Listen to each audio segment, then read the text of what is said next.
Tears flowed from Precious' eyes. Honestly, I was livid. She confided in Amanda, who shook her head disapprovingly and said, I didn't mean to. I hadn't intended to call myself a needy woman, nor mock a stranger publicly, judging their plain clothing or dusty feet. As her father entered the office, smiling and apologizing to Amanda for his brief absence, Precious bowed her head in shame. I am truly sorry for not arriving earlier, Madam Amanda. I trust my daughter has shown you our proposal, he said as Amanda moved to her chair, frowning.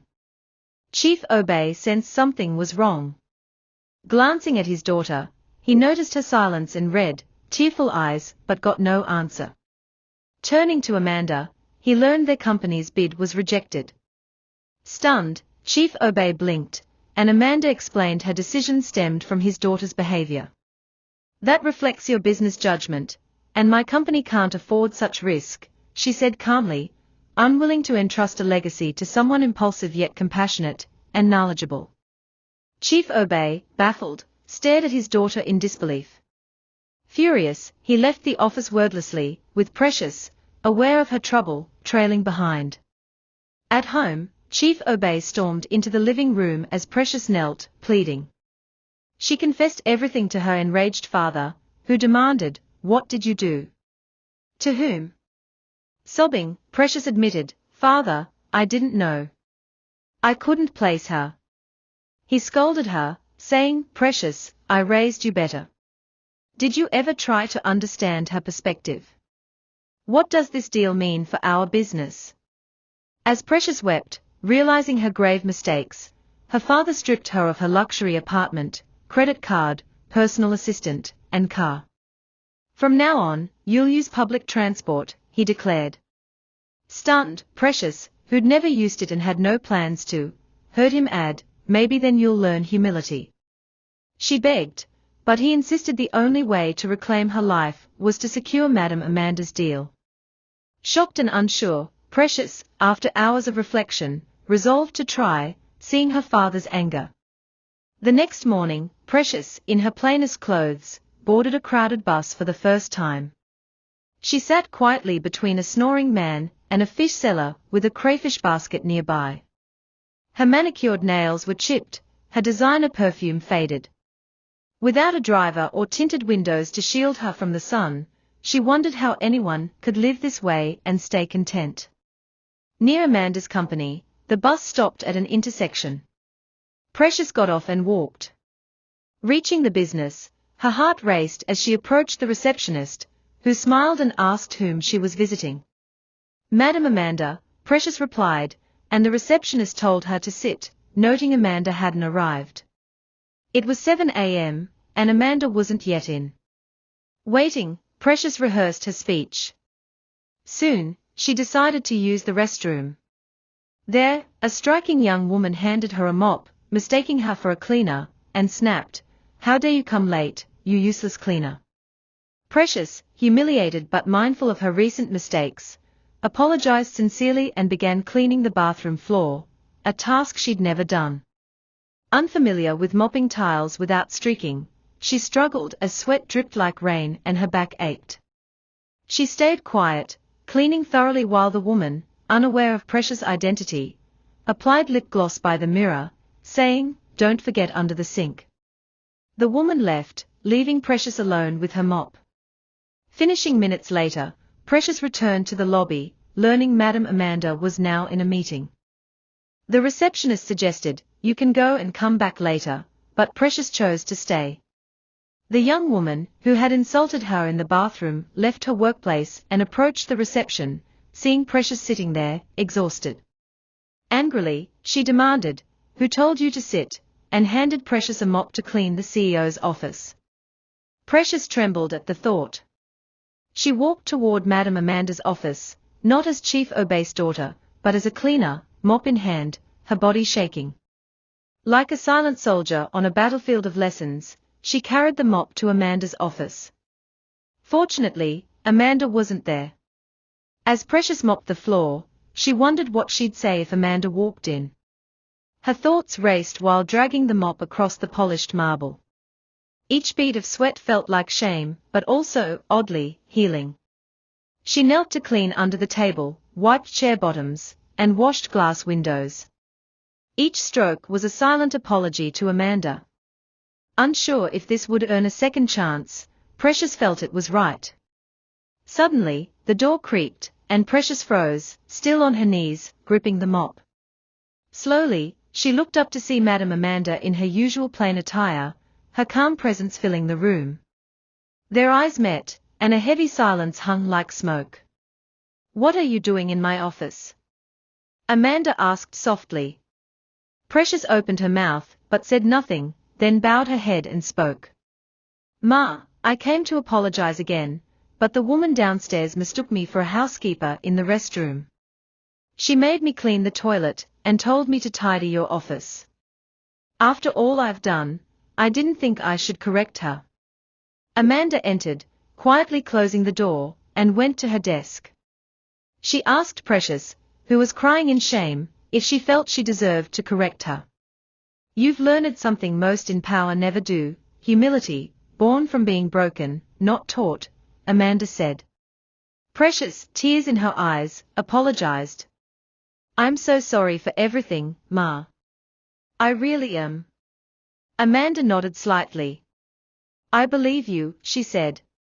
Precious, astonished, asked, "You do?" "Yes," Amanda replied. "You could have left that restroom, shouted at the receptionist, or stormed out in pride, but you stayed silent and followed orders. You remind me of myself years ago." Precious, speechless, listened as Amanda continued. "I was like you, arrogant, pompous, full of myself. I belittled those beneath me, speaking foolishly. Born into wealth, I never knew true suffering. I thought my lack of exact funds was suffering, blocking my goals. But something life-changing happened, despite my abundance. It was a mild, damp afternoon, and I'd bought the priciest car available. Proud, I couldn't wait to show it off. I sent my driver home, and insisted on picking up my daughter from school myself. Isabella, my only child, my miracle, was 7, lively, kind, curious. She asked why I never walked her to school like other parents." Amanda's voice cracked, and she turned to the window, blinking back long-suppressed tears. "I laughed, saying walking parents wish to be like us, unable to afford our car. But Isabella wanted to walk. I ignored her, angrily pushing her into the car and driving. I couldn't grasp why she'd choose walking over our new car. Her cries from the back seat went ignored. Minutes later, at a busy intersection, a truck crashed into us as I turned. Isabella died instantly. I survived, but her voice haunts me. If I'd listened and walked, she might be alive. So, I vowed to walk for the rest of my life to honor her." Precious wept silently, tears streaming down her face, the mop forgotten beside her. "I once thought walking was beneath me, that the world should part for me," Amanda continued. "Now I walk for her memory. Every mile is a silent apology to my daughter." Turning to Precious, the powerful billionaire no longer seemed untouchable, but a broken, grieving mother. "She died in my arms," Amanda whispered, voice shaking. Still buckled in, her lips still. I screamed her name into a silence that never answered. Burying her face in her hands, Amanda sobbed, and Precious' body shook with her own tears. Moving closer, Amanda said, "I don't walk because I'm cursed, but because I carry a promise. I swore my pride would never cost another life." She placed a hand on Precious' shoulder. "Now you choose. Will you live to impress, or to make a difference?" Precious, still crying, nodded faintly, something shifting within her. She'd come to Amanda's building to fix a mistake, but a deeper lesson, born of pain, humility, and love, had taken root.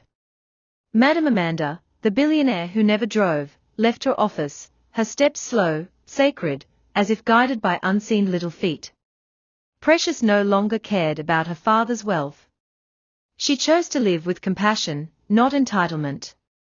Stunned, she sat on the lobby sofa, hands clasped, eyes swollen, until Nuna, Amanda's aide, touched her shoulder. Go home, you've done enough today. I'm sorry if I caused trouble, Precious said softly. You didn't cause trouble, you exposed it, Nuna replied firmly, turning toward the reception where Angela, the senior employee who'd ordered Precious to clean, scrolled on her phone.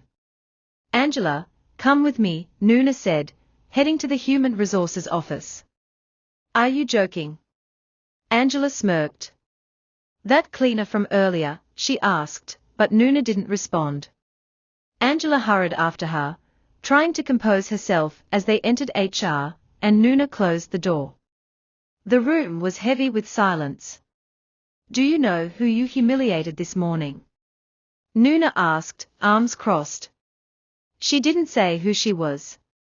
I thought she was the cleaner, Angela stammered. You assumed she was beneath you because her appearance wasn't polished enough, Nuna pressed. I didn't mean to, Ma. But you did, Nuna said, voice low. You acted on it. In a company built on respect, humility, and dignity, you demeaned her, made her clean a toilet because of how she looked. Angela's face flushed. She wasn't staff. How could I know? It doesn't matter who she was, Nuna said. It matters who you are. Today, you showed you don't belong here. Nuna exhaled. Am I fired, Ma? Angela asked. No, Nuna said coldly. I'm freeing you from a role you never valued. She slid an envelope across the table. Your termination letter is with HR, collect your things and leave. Angela blinked, stunned. This is unfair.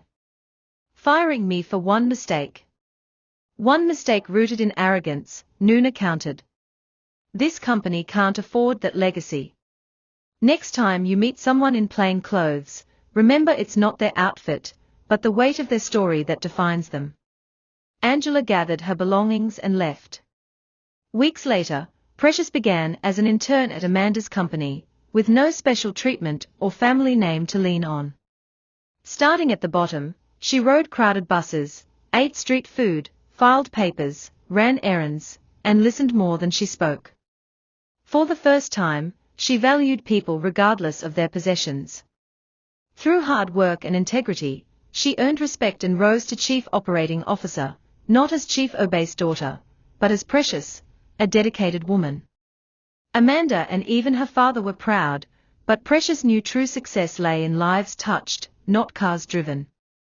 This story shows that real wealth isn't in possessions or appearance, but in character, compassion, and humility.